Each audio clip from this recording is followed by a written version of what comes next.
Shri Gurubhyo Namaha. After the invocation, the chant of the praises of Hanumanji starts. And it starts with Jai Hanuman Gyana Gunsagar, Jai Kapi Satyena Loka Ujagar. Victory to that Hanumanji, who is the abode of knowledge and virtue, the ocean of knowledge and virtue. Of all the qualities that Hanumanji has, the one that stands out the most is humility.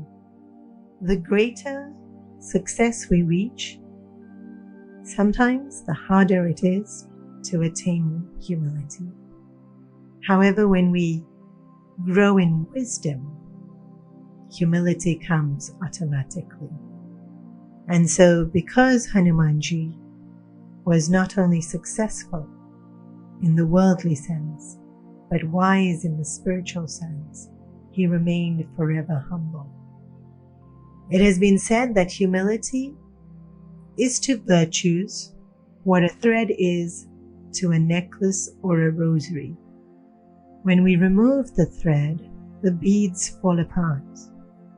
So too with virtues. If we remove humility, all other virtues disappear.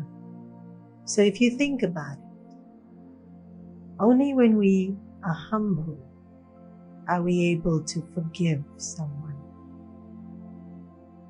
Only when we are humble are we able to be patient with others and accepting of them.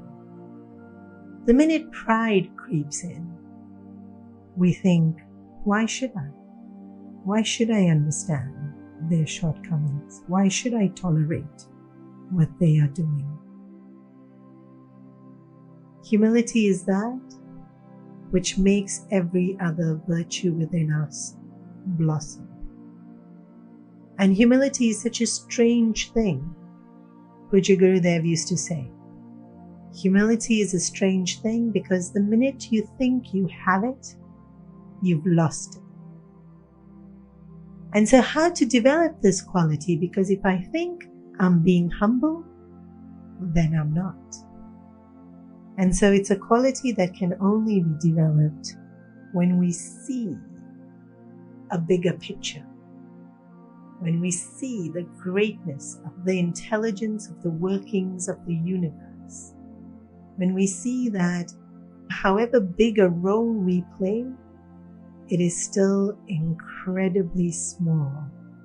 I think it was President Roosevelt who said that when he received too much praise, he would go and stand under the night stars. And looking up into a sky full of stars, he would remember how tiny Earth was in this entire galaxy.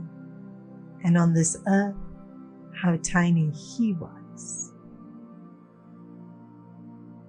Humility also comes to us when we remember that we are just as important as everyone else. There's so many other people that exist and they matter. And this might seem like such a self-evident or such an obvious thing that of course other people exist. Of course they matter. But if you see people who sometimes in a very crowded area, they've parked their car in such a way that the car next to them can't come out, or nobody else can park in the spot next to them. If you ask that person, do other people exist? They'll look at you as though you're the most unintelligent person on this planet. Of course, other people exist. And yet, their actions don't show that they have honored that other people exist.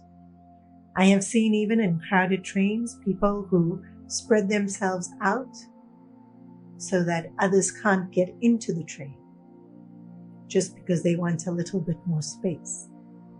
If you ask them, do other people exist? They'll probably answer, way too many.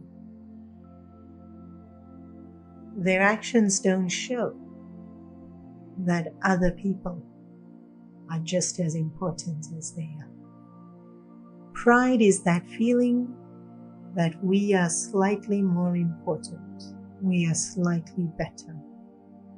Humility is the quality to know everyone's important, everyone matters. There is a fable of a great king who was living in immense arrogance, and he went out hunting one day. And as he chased his prey further and further and further into the forest and then into the desert, he soon lost his way back. The day grew into evening, and it was too late for him to find his way back. And as his fortune would have, there was a desert storm, and he was tossed about in the desert winds, so that his clothes were torn and tattered, and his face scarred.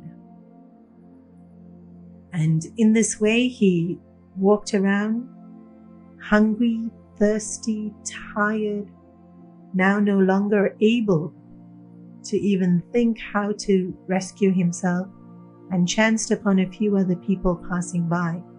And when he said to them, "Help me, I am the king," they all laughed, thinking he was a crazy man wandering around the desert. They shared some food with him and water, and sent him in the direction of the city. He walked for many days, and each time he said he was the king, people laughed at him. When he arrived at the palace finally, and told the guards to let him in because he was the king, the guards too took him to be a crazy man and shooed him away. He soon understood that he would have to learn to live with this newfound poverty. And what he found most intriguing is that the kindness of people is what always saved him. When he was so hungry that he thought he could not even lift his hand, somebody would feed him. When he was so thirsty that he would think he would pass out, someone would give him a drink. In this way, as he learned to adjust to his new life, kindness became contagious, and he too started helping those around him in whatever way he could. And the minute that kindness entered his heart, he realized that it was the angel of humility that had brought him into this situation, for him to learn that far more important than acquiring his things and enjoying his power was the ability to connect with other people and to show kindness. That day, as he approached the palace, the guards suddenly recognized him. He once again ruled, but had changed as a person. Humility is such a strange thing that the minute you think you have it, you lose it. But if we always remember how small a part we play in the bigger picture, we don't have to think we are humble. We'll always know there is something far greater. Think about it.